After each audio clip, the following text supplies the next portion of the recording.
What's up, everybody? Hola. Coach, how nice is it to go into a game and kind of have an idea of what your special teams units will look like because your personnel has now been pared down? I mean, I can't even put it into words. You know how stressful preseason is because you have 90 guys out there. You're trying to make sure you have 11 on the field. If we don't have 11 on the field this week, then there's an issue. I mean, everybody knows where they are on the depth chart. Everybody knows the emphasis that they need to be out there.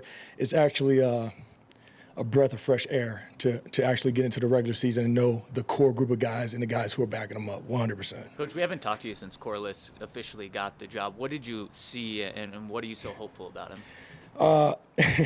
You're saying hopeful like he hasn't done a good job, which I'm confused about. We take the preseason games into account, and then we also take the offseason, training camp, et cetera, into account. I told you guys before, we've been charting their kicks since the offseason, right? He has good hang time, 4.9s, 5.0s, et cetera. I know it didn't necessarily show up every single preseason game, but he also has a strong leg as well. So we think the upside of Corliss and the potential that he has, as well as the job that he's already done, won him the job. When you have a rookie returner like Montrell going into his first game, tough environment, what's maybe your message to him to maybe calm any nerves he might have? It's football, right? He's been doing it his whole life. Nothing has changed, and we really need to ignore the outside noise because there's only going to be 22 people on the field at one particular time, right? So everything's going to happen in between the white lines. That's his main concern, not the crowd, not Russell returning to Seattle, not all the other hoopla that's surrounding the game. It's about him focusing and doing his job to the best of his ability, and that's all we asked him to do. Do you have to have a conversation with him about the balls in the end zone, depth, not getting too excited, especially in his first NFL game? You know we do. We're going to be smart with everything we do. Obviously, I'm not going to tell what the depth of it is today because I don't want to give anything away as far as to Seattle who may be watching this. But we will have parameters on when he will return the ball on a kickoff return. Absolutely. Absolutely. How has Tyree looked in the couple of practices he's been back? I've always been a fan of Tyree. There is no secret about that. Again, he's fast, he's physical, he's everything that embodies a special teams player, everything you're looking for. If you look at Tyree, he's a grown man. He's a grown man, and I've been happy and pleased with what he's put on tape on his way back.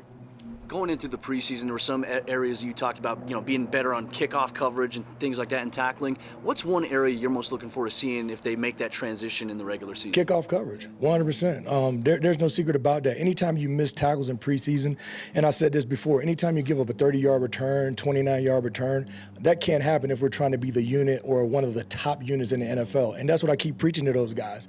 We have the guys capable of doing that. Now we got to stop talking about it. We got to actually put it on the field consistently, game in and game out. So that's what I'm looking for. I want to see our guys run. I want our guys to be physical, and I want our guys to make tackles inside the 20.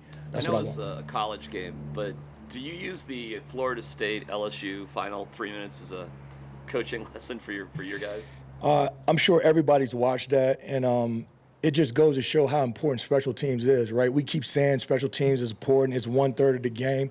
Once you watch those games and you see 2 muffed punts, you see a blocked field goal, that resonates a little bit, right? So my message to the guys is not necessarily, relive those moments, but we're trying to prevent those from happening to us. We can learn from all those experiences. We can learn from the preseason games. We can learn from college games. We can learn a lot from those type of experiences, and hopefully we're not in that situation. We trust Montrell to catch a ball, and I'm not talking anything about LSU or, whomever, but we trust our guys to catch the ball, and our number one goal is to safely give the ball back to the offense. That's what we preach.